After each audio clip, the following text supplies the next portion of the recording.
Hello everyone, welcome back to our YouTube channel Mohit सा classes. आज हम पढ़ने वाले हैं डिसोल्यूशन ऑफ पार्टनरशिप फर्म। इससे पहले जो हम एडमिशन और रिटायरमेंट पढ़ चुके हैं, वो चैप्टर जो है उसके अंदर मैंने आपको सारी अकाउंटिंग ट्रीटमेंट समझाई हुई है।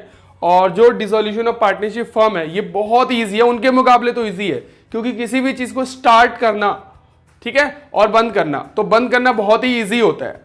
तो हम अब सीखने वाले हैं किसी भी बिजनेस को हम किस तरीके से बंद करते हैं, आई मीन बंद करने के टाइम अकाउंटिंग ट्रीटमेंट क्या क्या होती है। ठीक है, तो सबसे पहले बात करते हैं भाई बंद करने का मतलब क्या है। एक अपने बिजनेस को, जो रनिंग बिजनेस है, उसको टर्मिनेट कर देना।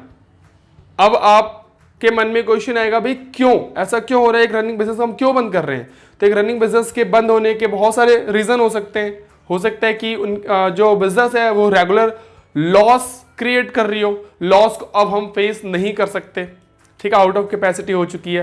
हो सकता है कि जो पार्टनर्स हैं, जो उसमें वर्किंग पार्टनर्स हैं, उनके आपस में इतने डिस्प्यूट हो चुके हैं कि वो साथ में काम नहीं करना चाहते। ठीक है, हो सकता है कोर्ट ने ऑर्डर दे दिया, लॉ ने ऑर्डर दे दिया, भाई अब आपका बिजनेस जो है वो इलीगल है, वो बंद कर दो। तो ऐसे बहुत सारे रीजंस हैं जिसके बारे में पहले बात करेंगे, और उसके बाद हम बात करेंगे कि उस टाइम अकाउंटिंग ट्रीटमेंट क्या क्या होती है, किस किस टाइप के अकाउंट बनाए जाते हैं। ओके, तो सबसे पहले मीनिंग है टर्मिनेशन करना, बंद करना, ओके, ऑफ रनिंग बिजनेस। इसके बाद रीजन की जो लिस्टिंग, जो भी मैंने आपको रीजन बताया, तो हमारे सिलेबस और बुक में सेक्शन वाइज उनके रीजंस बताए गए हैं। तो 5 सेक्शन हैं, 40, 41, 2, 3 एंड 4, जिसमें सबसे पहला पॉइंट है म्यूचुअली एग्रीमेंट। पार्टनर्स ने आपस में डिसाइड कर लिया, उन्होंने तय कर लिया अब बंद करना चाहिए, तो वो बंद कर सकते हैं। डेथ और इंसॉल्वेंट, जब सभी पार्टनर्स की डेथ हो जाए, या मान लो 5 पार्टनर हैं और 4 की डेथ हो जाए, एक रह जाए, तो एक अकेला जो पार्टनर्स है, एक अकेला जो व्यक्ति है वो पार्टनरशिप नहीं चला सकता, कम से कम 2 होनी चाहिए। इसलिए पार्टनरशिप को हमें क्लोज करना पड़ेगा। ठीक है, आई मीन पार्टनरशिप फॉर्म को क्लोज करना पड़ेगा। सेम इन सॉल्वेंट की केस में हो, इनसॉल्वेंट की केस में। ठीक है, उसके बाद 42 बाय कंप्लीशन ऑफ टर्म, हो सकता है कि उन्होंने स्टार्टिंग में जब स्टार्ट किया था बिजनेस को, तभी उन्होंने ये बात तय कर ली थी भाई 2 या 3 साल चलाएंगे और उसके बाद बिजनेस को बंद कर देंगे, तो वो टर्म अब आ चुका है, तो बंद करने की नौबत आ जाएगी, बंद करना पड़ेगा। इसके बाद बाय नोटिस, पार्टनर्स जो है वो आपस में एक दूसरे को नोटिस दे देते हैं अगर उनको बंद करने की जरूरत है, सब रिटायर हो रहे हैं, तो एक अकेला बंदा बच गया, तो वो फिर कैसे चलाएगा बिजनेस को। तो एज इट इज जैसे फॉर्म फर्स्ट में पॉइंट में था, तो बाय नोटिस। सेक्शन 44, इसके अकॉर्डिंग अगर कोर्ट ने आपको स्पेशल ये इंफॉर्मेशन दे दी है, ये नोटिस दे दिया भाई आपको बंद करना है। फॉर एग्जांपल आप कोई इलीगल बिजनेस, पहले आपने लीगल स्टार्ट किया था, उसमें आप कुछ ना कुछ ऐड कर दिया, कुछ इलीगल एक्टिविटी कर दी, जिसकी वजह से हो सकता है कि कोर्ट आपको ऑर्डर दे या नोटिस दे दे भाई फॉर्म को क्लोज करो, तो उस सिचुएशन में भी आपको क्लोज करना पड़ेगा। ओके, तो ये तो थे मीनिंग एंड रीजन।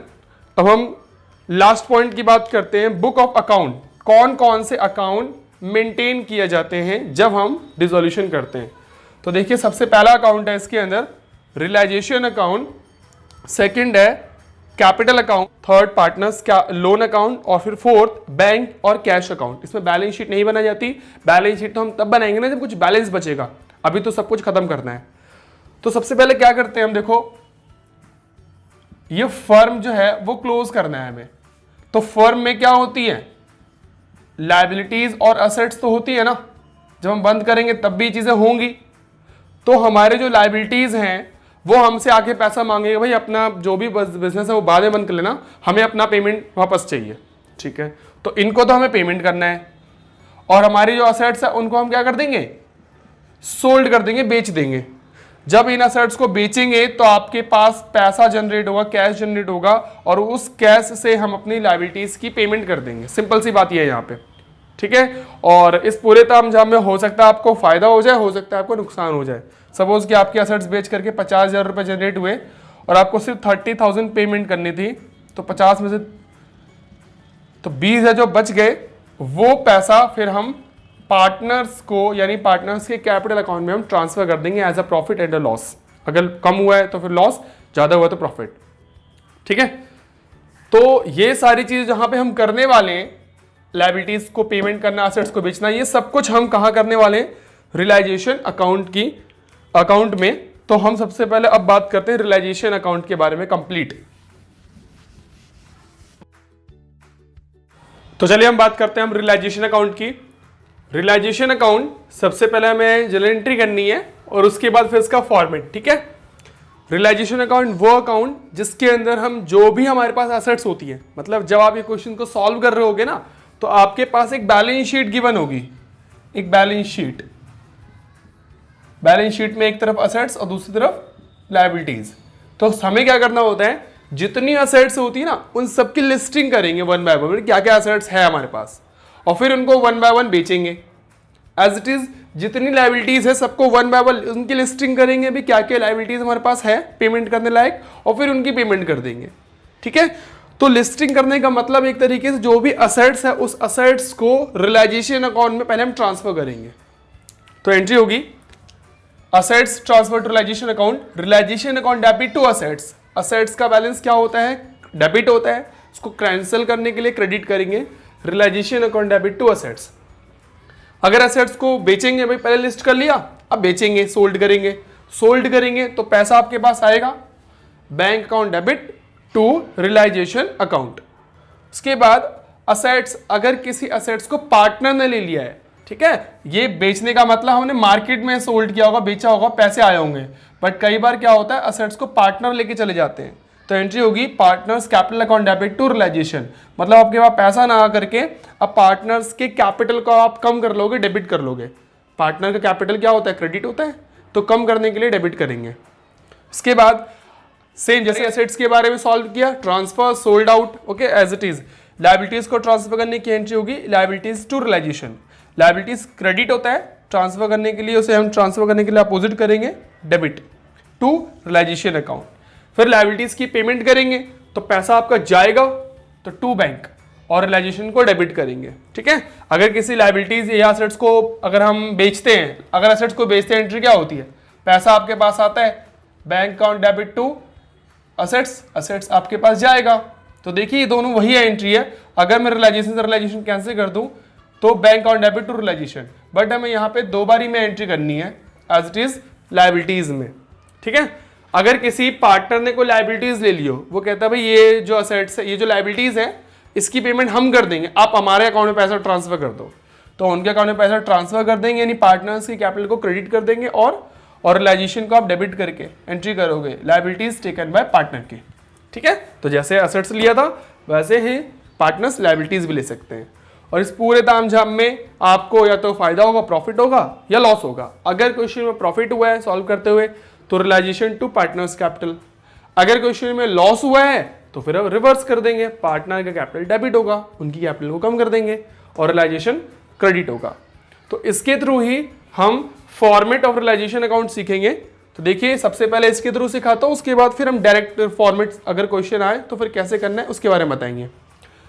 तो रियलाइजेशन अकाउंट में टू असेट्स, ठीक है, सारी असेट्स को नोट करना है, ध्यान रखना सारी असेट्स, बट कुछ असेट्स को आप रिकॉर्ड नहीं करोगे क्योंकि वो असेट्स या तो सोल्ड आउट नहीं होंगी, ठीक है। जैसे कि कैश बैलेंस या बैंक बैलेंस, वो ऑलरेडी कैश में ही है तो उसको थोड़ी बेचेंगे हम, इसलिए हमने ये नहीं लेना है कैश और बैंक बैलेंस। उसके बाद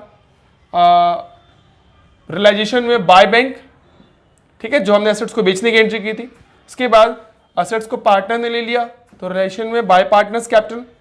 उसके बाद लायबिलिटीज ट्रांसफर कर दी रियलाइजेशन में, तो यहाँ पे बाय लायबिलिटीज, लायबिलिटीज की पेमेंट कर दी है रियलाइजेशन में टू बैंक, तो रियलाइजेशन में टू बैंक। उसके बाद लायबिलिटीज को पार्टनर ने ले लिया तो फिर टू पार्टनर्स कैपिटल। और उसके बाद अगर प्रॉफिट है, ये साइड बड़ी है यानी पैसा आपके पास ज़्यादा आया होगा, पेमेंट करने के बाद आपका प्रॉफिट आ जाएगा। और अगर ये साइड बड़ी होगी डेबिट साइड, तो आपकी पेमेंट ज़्यादा हुई है तो आपको हो जाएगा लॉस। क्लियर है। तो इसके अकॉर्डिंग तो हमने सीख लिया, बट कई बार हमें क्वेश्चन में रियलाइजेशन अकाउंट के जो जनरल एंट्री है वो नहीं पूछेंगे। लगभग ज़्यादा चांसेस होंगे जब आप बोर्ड एग्जाम फेस कर रहे होगे या फिर अपने यूनिवर्सिटी एग्जाम, तो उसमें एंट्री ना पूछ कर डायरेक्टली आपको लेजर पूछा जाता है। तो लेजर को हम डायरेक्टली कैसे मेंटेन करेंगे, देखिए आपके पास बैलेंस शीट गिवन होगी, बैलेंस शीट में से जितनी एसेट्स हैं, ध्यान रखना सब अपोजिट करना है, सब अपोजिट कर दो, सारी एसेट्स इधर कॉपी करो और उसको जितनी लाइबिलिटीज है यहाँ पे कॉपी करो, असेट्स इधर और लाइबिलिटीज इधर, ठीक है, अपोजिट। जितनी लाइबिलिटीज है उनकी पेमेंट हम यहाँ करेंगे 1 बाय 1 करके। कुछ पेमेंट पार्टनर कहता है हम पेमेंट कर देंगे, तो फिर पार्टनर का नाम लिख करके वो लाइबिलिटीज लिख देंगे, ठीक है। एज जितनी एसेट्स थी यहाँ पे कॉपी किया, उसको बेचना है तो फिर अपोजिट साइड यहाँ पे नाम लिख करके सबको बेच देंगे मार्केट में। कुछ एसेट्स पार्टनर कहते हैं भाई मैं लेके जाऊंगा उसे, तो उसे यहाँ दिखा देंगे। और फिर ये साइड बढ़ी तो आपका प्रॉफिट, ये साइड बढ़ी तो आपका लॉस। रियलाइजेशन अकाउंट एक नॉमिनल अकाउंट है, जिस अकाउंट के लास्ट में लॉस या प्रॉफिट रिजल्ट निकलता है उसे वो नॉमिनल अकाउंट के अंडर आता हो। इससे पहले रिवोल्यूशन अकाउंट था, उसके बाद फिर एप्रोप्रिएशन अकाउंट, ये सारी चीजें नॉमिनल अकाउंट के अंडर में आती हैं। हो सकता है आपके बोर्ड एग्जाम में 1 मार्क्स में क्वेश्चन आ जाइए, ठीक है। रियलाइजेशन अकाउंट के बाद हम बात करेंगे loan account, partners capital account और फिर बैंक अकाउंट। तो सबसे पहले बैलेंस शीट में अगर लोन गिवन है लायबिलिटी साइड और एसेट साइड, अगर लायबिलिटी साइड है तो उसके लिए हम क्या करेंगे, पार्टनर का लोन अकाउंट बनाएंगे, ठीक है। सबसे पहले हमें बाय बैलेंस ब्रॉट डाउन करना है, क्योंकि जो लोन है वो लायबिलिटीज होती है, तो लायबिलिटीज क्रेडिट में स्टार्ट होता है, तो उसका ओपनिंग बैलेंस यहाँ लिखेंगे और उसको फिर क्रेडिट साइड में हम डेबिट साइड में हम क्या करेंगे, इसकी पेमेंट करेंगे टू बैंक करके। अगर ए और बी दोनों पार्टनर्स होते तो फिर हम 2 कॉलम बना लेते ए और बी का। फिलहाल ये ए वाला लोन है, ठीक है। उसके बाद अगर लोन असेट्स में गिवन है तो उसकी ट्रीटमेंट क्या होती है वो देखना है। इससे पहले मैं आपको पहले पार्टनर्स कैपिटल अकाउंट बता दूं, फिर इसके बारे में बताऊंगा। तो पार्टनर्स कैपिटल अकाउंट वही जैसे हमने एडमिशन में किया है और रिटायरमेंट में किया। सबसे पहले क्रेडिट साइड से वो इंक्रीज होती है और डेबिट साइड से वो डिक्रीज होती है, ठीक है। तो सबसे पहले बैलेंस ब्रॉट डाउन करेंगे, उसके बाद बैलेंस शीट में अगर कोई रिजर्व है, कोई P&L है, वो हमें क्रेडिट करना है। उसके बाद रियलाइजेशन अकाउंट बनाते समय अगर कोई पार्टनर कोई लायबिलिटीज ले रहा हो तो लायबिलिटीज को रिकॉर्ड करेंगे। ए ले रहा हो तो ए वाले कॉलम में, बी ले रहा हो तो बी वाले कॉलम में। और डेबिट साइड पैसे कटेंगे। ये लोन जिसकी मैं बात कर रहा था, ये जो लोन है फर्म के लिए असेट्स है, यानी फर्म को इनसे पैसे लेने हैं। तो ये बी है, मान लो बी पार्टनर है, तो उसके पैसे हम कट करेंगे बी के, तो इसलिए इसको हम अपोजिट साइड रिकॉर्ड कर लेंगे टू लोन, ठीक है। इसका हमें सेपरेट अकाउंट बनाने की जरूरत नहीं है।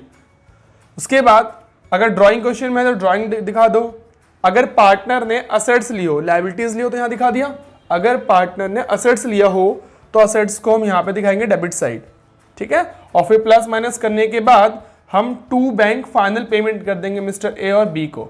और अगर ये साइड बड़ी हुई तो फिर बाय बैंक रिसीव, यानी अगर ये साइड बड़ी है तो ए और बी को पैसे मिलेंगे, ए और बी पैसे लेके जा सकते हैं, मतलब वो पॉजिटिव में। और अगर ये साइड बड़ी हुई डेबिट, मतलब हमारा जो बैलेंस है वो नेगेटिव आया, इसका मतलब ए और बी को हम कहेंगे भाई आपका लॉस हुआ है, बहुत ज्यादा लॉस हुआ है, इतना लॉस कि वो आपको घर से लाने की जरूरत है, ठीक है। तो वो पैसा वो लेकर के आएंगे, तो रिकॉर्ड करेंगे बाय बैंक रिसीव साइड। और लास्ट में अब हम जैसे एडमिशन रिटायरमेंट में लास्ट में बैलेंस शीट बनाते थे, क्योंकि बैलेंस बचता था कुछ ना कुछ। अभी हम क्या बनाने वाले हैं, बैंक अकाउंट, क्योंकि जो हमने रिसीव की है और कुछ हमने पेमेंट करी है, तो उसको हम चेक करेंगे क्या इक्वल टैली हो रहा है या नहीं हो रहा। तो देखिए बैंक अकाउंट, बैंक या कैश अकाउंट, जो भी आपके क्वेश्चन के अंदर अगर असेट्स में कैश है तो कैश अकाउंट बना लो, और बैंक बैलेंस हो तो बैंक बैलेंस यानी बैंक अकाउंट बना लो। तो सबसे पहले हमें जो भी बैलेंस होगा उसके हिसाब से आप पहले ब्रॉट डाउन करोगे बैलेंस को। उसके बाद जितना पैसा आ रहा होगा डेबिट साइड, यानी अगर रियलाइजेशन में हमने जो असेट बेची थी तो पैसा आया था वो रिकॉर्ड कर लेंगे। उसके बाद पार्टनर्स ने भी पैसा लेकर के अगर आ गए, अगर नेगेटिव बैलेंस आया तो पैसा लेकर के आए होंगे तो वो भी, तो प्लस वाली सारी चीजें इधर और इक्वल कर देंगे, मतलब टोटल कर देंगे। उसके बाद क्रेडिट साइड में पैसे जाने की एंट्री होगी। रियलाइजेशन में हमने पेमेंट की बात की थी कि अपने लायबिलिटीज की पेमेंट करेंगे, उसे दिखाना है यहाँ पे। उसके बाद अगर हमने लोन को पेमेंट किया था तो वो पेमेंट दिखा देंगे। और अगर पार्टनर्स को हमने पेमेंट किया है फाइनल पेमेंट फॉर कैपिटल तो फिर उसको दिखा देंगे। और डेबिट एंड क्रेडिट दोनों का टोटल क्या होना चाहिए, एकदम इक्वल होना चाहिए। इससे आप अपने क्वेश्चंस को वेरीफाई कर सकते हो, आपका क्वेश्चन जो है उसका जो आंसर है वो सही है या गलत है, ठीक है। तो उम्मीद करता हूँ आज की पूरी बात यानी realisations, partners capital, loan, cash account और बैंक अकाउंट, सारी बातें आपको समझ में आ गई होगी। नेक्स्ट लेक्चर नंबर ये 1 है, अभी लेक्चर नंबर मैं 2 की बात करूंगा। उसके अंदर हम इससे रिलेटेड जो भी क्वेश्चंस बनते हैं, ठीक है, वो सारे हम सॉल्व करेंगे। अगर आप इस वाले चैनल पे न्यू हो तो वीडियो को प्लीज सब्सक्राइब कर लें, और ताकि आपको नोटिफिकेशन मिल जाए और जो नेक्स्ट लेक्चर है वो आप टाइमली ज्वाइन कर सकें। Thank you.